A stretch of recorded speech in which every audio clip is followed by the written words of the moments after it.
Assalamualaikum warahmatullahi wabarakatuh. Hai, selamat pagi kawan-kawan semua. Hari ini saya akan memaparkan materi mengenai sistem akresi. Mohon didengarkan dan simak video berikut ini. Nah, teman-teman sudah ada yang tahu belum apa itu akresi? Nah, analoginya gini deh.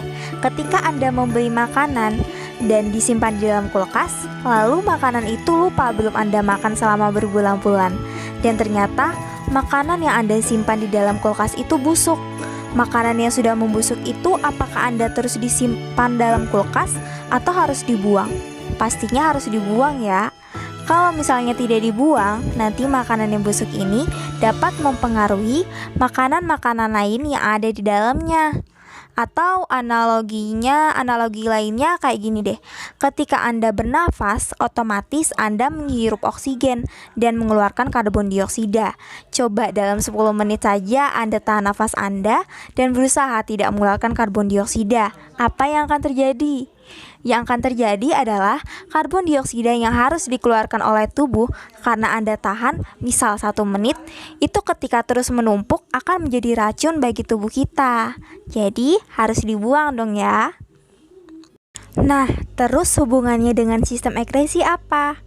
Nah, di sini ada dua istilah yang harus Anda tahu terlebih dahulu. Ada akresi dan juga sekresi. Bedanya apa ya? Kalau misalnya akresi adalah pengeluaran zat-zat sisa metabolisme yang sudah tidak digunakan lagi oleh tubuh. Di sini kata kuncinya adalah sisa metabolisme dan tidak digunakan lagi. Nah, berarti tadi kan kita udah tahu analoginya kayak sampah.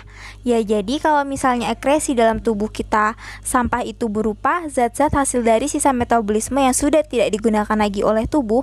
Dan terus kalau sekresi juga sama dengan pengeluaran, tapi pengeluaran zat yang masih dibutuhkan oleh tubuh.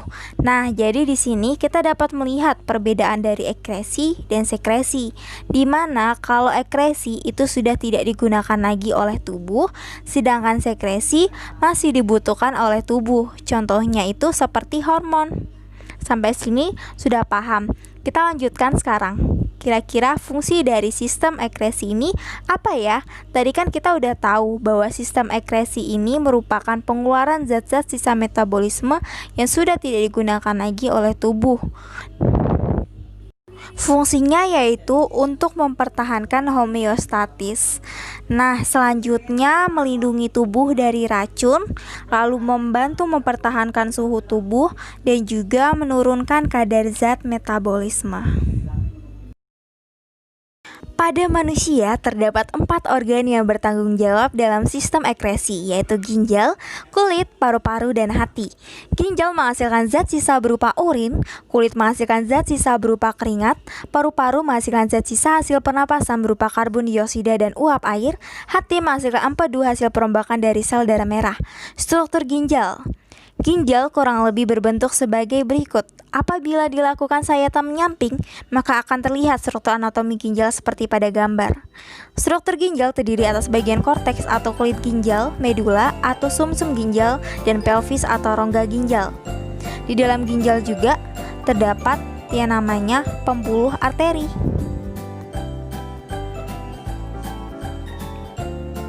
Nah, pembuluh arteri ini tempat masuknya darah yang akan dibersihkan, itu disebut arteri renalis, dan pembuluh vena tempat keluarnya darah disebut vena renalis. Yang kedua, mekanisme pembentukan urin pada ginjal. Sekarang mari kita melihat dalam mengenai ginjal. Pada ginjal terdapat unit struktural yang bertanggung jawab dalam pembentukan urin yang disebut dengan nefron. Nefron terbagi atas beberapa bagian badan, yaitu Malpighi, tubulus contortus proximal, lengkung Henle, tubulus contortus distal, serta tubulus collectivus. Sekarang, mari kita lihat lebih dekat pada bagian badan Malpighi.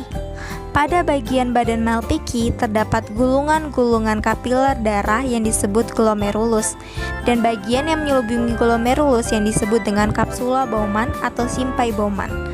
Darah akan mengalir di dalam kapiler glomerulus yang disuplai dari arteriola afferent yang berarti masuk, dan keluar melalui arteriole efferent yang berarti keluar.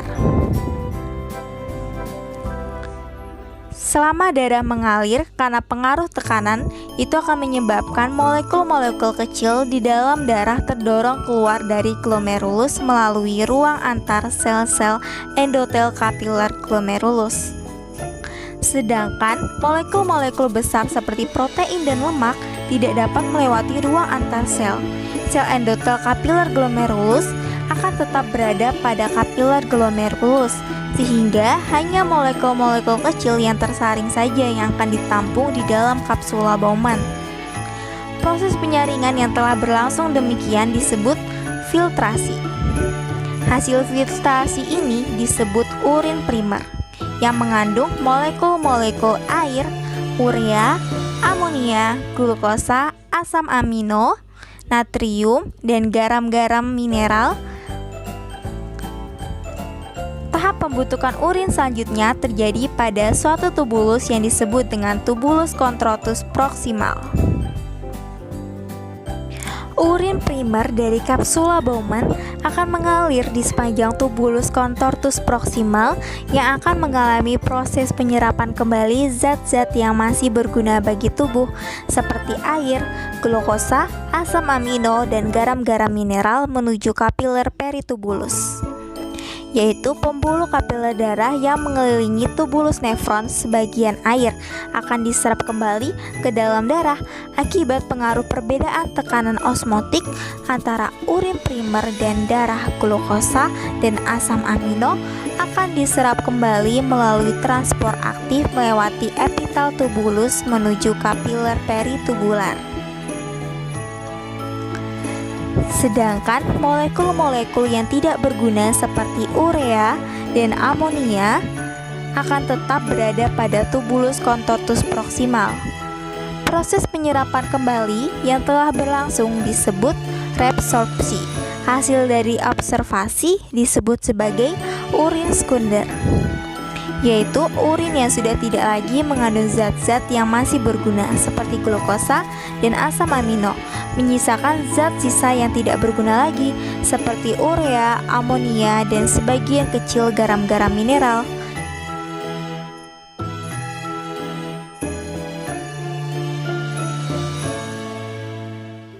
Selanjutnya, urin akan mengalir memasuki daerah tubulus yang melengkung dan menyempit disebut lengkung Henle. Daerah lengkung dapat dibagi menjadi dua, yaitu daerah turun atau basket dan daerah naik atau ascendant urin. Yang melewati daerah turun akan tetap mengalami reabsorpsi, sedangkan daerah naik akan mengalami augmentasi. Augmentasi akan dibahas pada tubulus selanjutnya. Selanjutnya, urin akan memasuki tubulus, tempat berlangsungnya proses terakhir pembentukan urin yang disebut dengan tubulus contortus distal.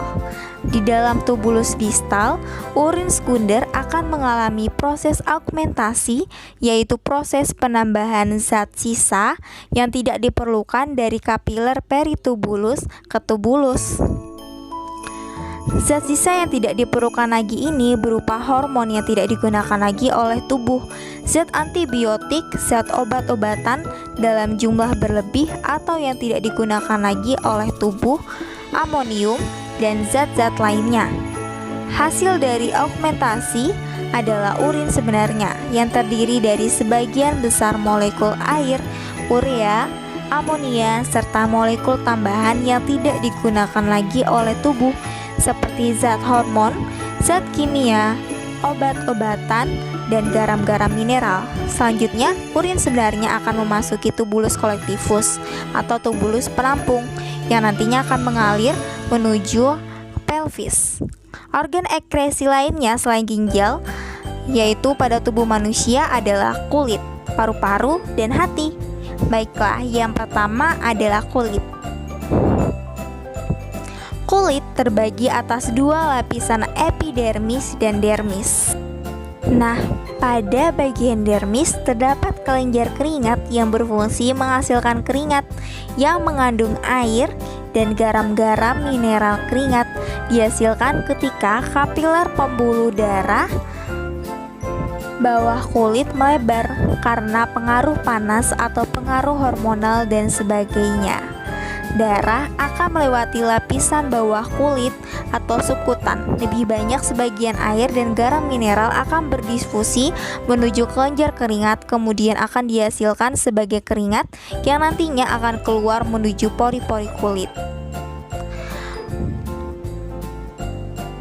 Nah, pada ini kita akan membahas mengenai paru-paru.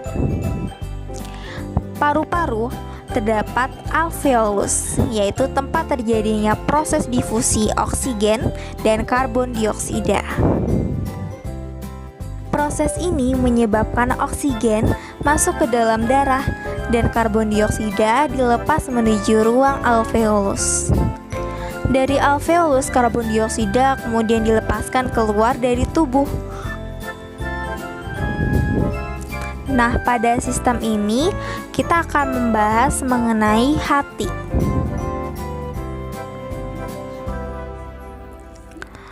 Pada hati, sel-sel darah merah yang sudah tua akan dirombak menuju hati menjadi zat empedu. Nah, zat empedu ini akan membantu dalam sistem pencernaan untuk mengemulsikan atau mengumpulkan lemak agar mudah dicerna. Berikut contoh penyakit-penyakit pada sistem ekskresi, yaitu terdapat batu ginjal. Nah, batu ginjal ini disebabkan oleh urin yang tertampung dalam waktu yang lama dengan kandungan air yang sangat sedikit. Zat urea pada urin ini akan mengeras membentuk struktur kristal atau batuan tajam kristal. Batuan urea ini dapat ikut mengalir bersama urin menuju ureter ginjal. Karena strukturnya yang keras dan tajam, kristal batuan urea ini akan tersangkut pada ureter dan dapat melukai ureter dan akan menyebabkan rasa sakit pada penderita. Selanjutnya, diabetes insipidus. Diabetes ini disebabkan oleh gangguan pada hormon ADH. Hormon ini bertanggung jawab dalam proses pengaturan reabsorpsi ketika hormon ADH tidak berfungsi. Sebagaimana mestinya, proses reabsorpsi terganggu sehingga kandungan zat-zat yang masih berguna seperti glukosa dan asam amino tidak diserap kembali dari urin primer. Akibatnya, urin yang dikeluarkan dari tubuh masih mengandung glukosa dan asam amino karena tidak maksimalnya proses reabsorpsi ini. Juga tidak maksimal proses penyerapan kembali air yang menyebabkan jumlah air yang dibuang dari ginjal menjadi sangat banyak. Karena itulah orang yang mengidap diabetes insipidus tampak tidak bertenaga dan sangat sering buang air kecil. Albuminuria. Gangguan ini disebabkan dari kandungan albumin atau protein darah pada urin. Hal ini disebabkan oleh adanya kerusakan atau pendarahan pada glomerulus sehingga protein darah dapat lolos masuk ke dalam urin.